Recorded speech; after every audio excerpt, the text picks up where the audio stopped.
I'm thinking again about this strange situation we have in relation to art of all kinds, and the fact that whatever we do, it doesn't seem to want to go away. It's been around, as far as I can tell, for as long as there have been humans, as long as there's been language, and as long as there's been something like consciousness. And it still seems to be around, and it seems to be in all societies, all cultures. It seems to exist in the most unpleasant of circumstances. There seems to be something called art, and I know I'm using the definition quite widely here, in all of those situations. And in all these different forms. I'm not specifically talking about visual art, I'm also talking about music and dance and something like theatre, something like literature, poetics, something of various kinds. So again, I'm thinking about why that's the case. And it seems to me there's several components of that little knot of activity, which could do with unpicking, and which have been unpicked actually by better minds than mine. Some of it seems to me to be to do with well, the kind of sensory stimulation account of it. And here Ramachandran, who I've spoken of before, has written quite a bit about this. That part of making those kind of products is constructing certain kinds of superstimuli or certain kind of abstracted stimuli, which activate certain parts of our brain, let's say, or which have a certain kind of effect upon us, which historically, in adaptive terms, would have signaled certain kinds of evolutionarily adaptive behaviour. So Ramachandran talks about beauty, for example, and how the aesthetic quality of beauty in art is a result of a kind of overstimulated version of those aspects of the natural environment which would lend us, as I say, adaptive advantage or more reproductive success. And that might be beauty in terms of a landscape. And there seems to be an almost universal human trait to like particular kinds of landscapes.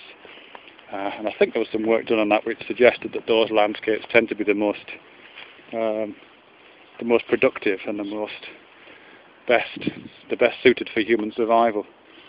I don't know if that's true or not, but there seems to be some kind of indication of that.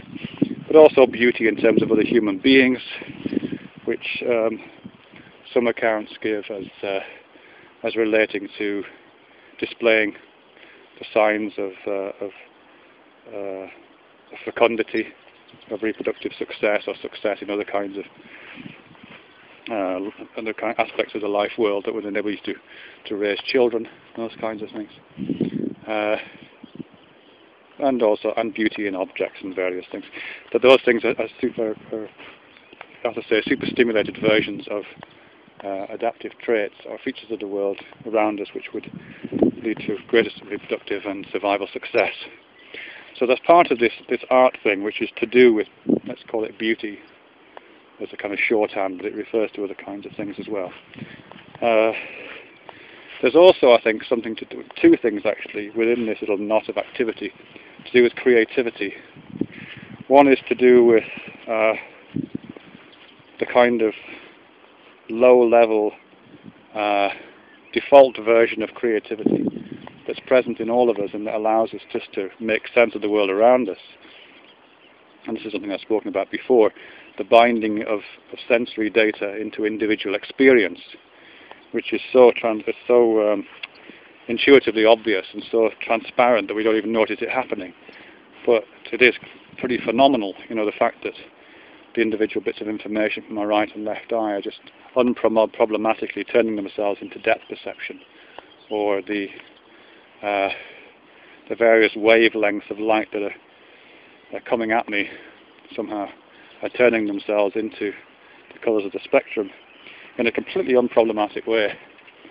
And that there's a kind of creative necessity, a creative imperative just in that transformation of sense data into experience, which is also present in creative practice, and therefore also finds its way into an understanding of what art is and why it won't go away.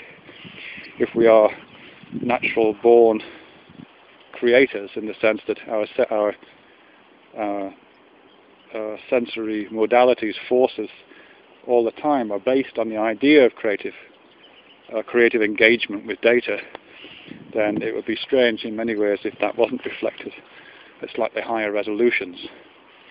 The second thing about creativity, which I think is probably, I guess, unique in humans, is this kind of restless urge not just to be creative in that kind of sensory sense, but also to innovate culturally.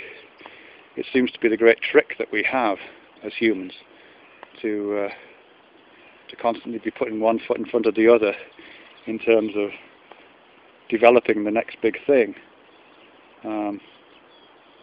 In that regard, as I say, it seems to be one of those attributes that is particularly human. You know, bowerbirds build nests, beavers build dams, giraffes have got long necks, and humans restlessly innovate in a fairly incontinent fashion, and almost have a need to, I guess, almost have a drive to, whether that drive be a reflection of the kind of social environment that we live in, or whether it be again a kind of over development of more rudimentary sense-based activities. I don't know, but again, that seems to be present. So there's probably others, but those are the three things I'm looking at right now in relation to the omnipresence and the persistence of arts practice in a world that doesn't seem to need it, or at face value doesn't need it. So those three components are: there's something to do with sensory stimulation, which I'm calling beauty right now. There's something to do with sense making, the collation of sense data into experience, and there's something to do with innovation, the restless one foot after the other progression of ideas.